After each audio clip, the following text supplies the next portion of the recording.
नमस्कार, मैं रघुनाथ प्रसाद आज चर्चा कर रहा हूँ बिहार के पॉलिटिक्स के टर्निंग पॉइंट की।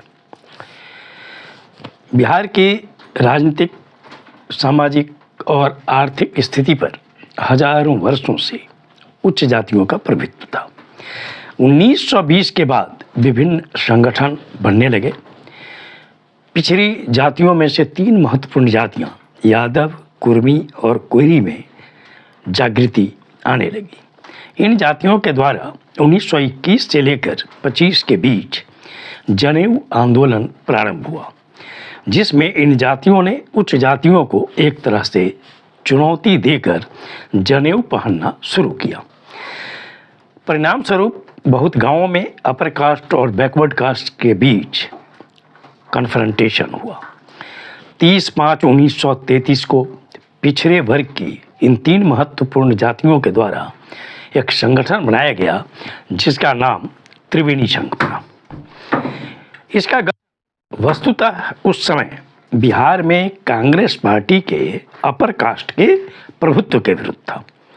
यह आश्चर्यजनक है कि 1934 से लेकर 1946 के बीच कमजोर जातियों से संभवतः कोई प्रतिनिधि बिहार प्रदेश कांग्रेस कमेटी में नहीं हो पाए थे।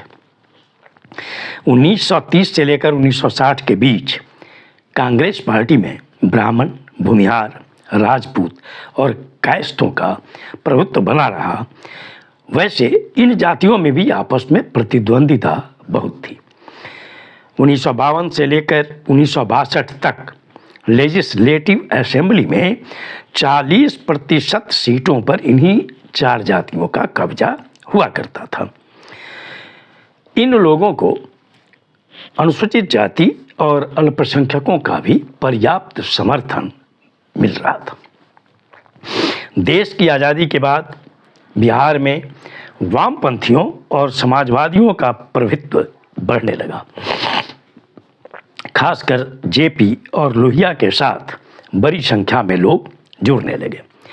विशेषकर लोहिया के कारण समाजवादी नेताओं में कर्पूरी ठाकुर जैसे पिछड़े नेता का बहुत तेजी से अभ्युदय हुआ, जिन्होंने बाद में चलकर न केवल बिहार वरन पूरे देश की राजनीति को प्रभावित किया।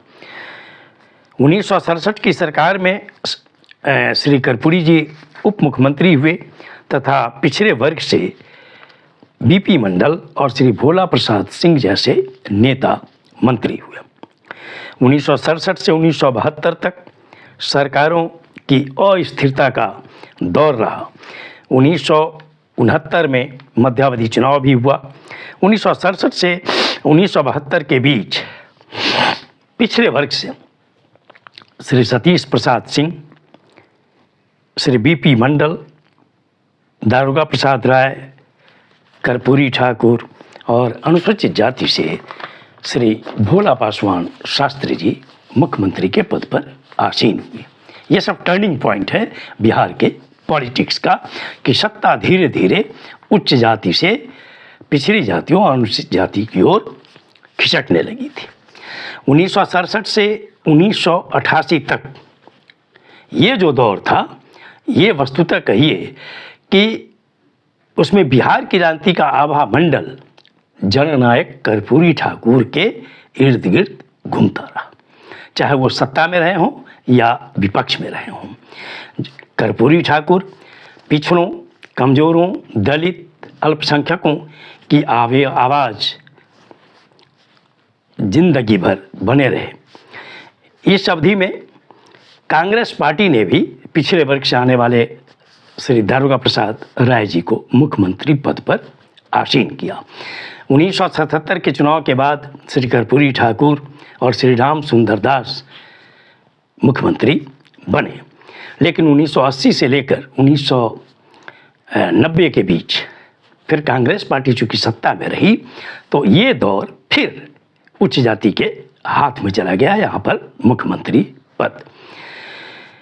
लेकिन 17 फरवरी 1988 को जब कर्पूरी जी की मृत्यु हो गई, तो उनके बाद नेता प्रतिपक्ष के रूप में श्री लालू प्रसाद यादव हुए और उसी दौर में श्री लालू प्रसाद यादव, श्री नीतीश कुमार और श्री रामविलास पासवान तीनों जो कर्पूरी जी के शिष्य रहे, ये इन तीनों नेताओं का उभार हुआ।